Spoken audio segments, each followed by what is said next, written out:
I moved to New York City 10 years ago, and the first job I had there was working at this educational theater company that specialized in performances for small kids. The whole time I was working there, my boss, the executive director of this nonprofit, was a guy I always thought was keeping a secret because he had a summer home in the Hamptons, he had Yankee season tickets, he had 3 kids in private school in New York City. Executive director of a nonprofit, that's a pretty well-paying job, but this was not Lincoln Center or the Met. You know, it wasn't like that good of a salary. And I knew that my boss had an acting career, but he had never had anything like that well-paid or high profile. Like a Law and Order in the late 90s was about as high profile as they got for that guy. So I always figured with that lifestyle, this guy must be keeping some kind of secret. And I last less than half a year at that job. He lasts there a few more years, and then he leaves that job. Very shortly after he leaves that job, I get an email from him asking me if I want to get a cup of coffee. I say, yeah, sure. We're 10 minutes in this cup of coffee when my old boss says, you know, David, the whole time I was working at that job, I was keeping a secret. And I lean in over my cup of coffee because this is the moment that I've been waiting years for. Old boss says to me, David, have you heard of the video game series Grand Theft Auto? I say, yeah, I've played it before, yeah. My old boss says, okay, David, have you heard of the Grand Theft Auto spin-off game, The Ballad of Gay Tony? I say, I've heard of it, but I never played it. And now my old boss, he leans in over his cup of coffee. He says, David, I am Gay Tony. He goes on to explain that not only did he perform the voice acting for a title character in a Grand Theft Auto game, but like Andy Serkis style, he did the motion capture as well.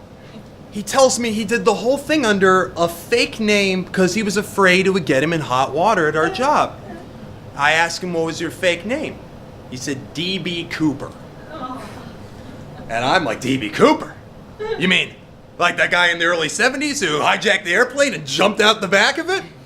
And he's like, why the hell do you know that? I say I read a lot of twisted stuff on Wikipedia before bed. I think I look like the kind of guy who reads a lot of Wikipedia before bed. This guy's not my boss anymore. I feel like I could say absolutely anything to him. I say, you know, I don't think you had to work under a fake name. Like, we were working at a theater company that would have understood that you were an actor playing a character.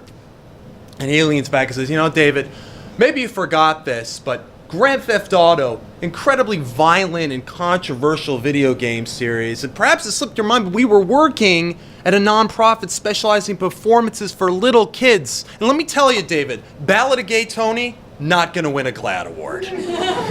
Not like the best depiction of the LGBTQ community. This guy's not my boss anymore. I really feel free. So I double down. I say, you know what? I kind of think it was a mistake for you to not work under your real name. Like, that could have been really good for you in your acting career.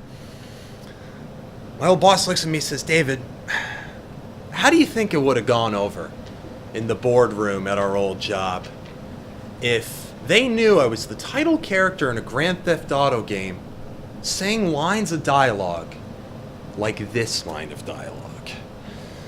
And the line of dialogue at that coffee shop that my boss said that day was, "Oh me, 43 years old, and I spend my time doing blow with 16-year-olds who know what their vagina looks like better than their face."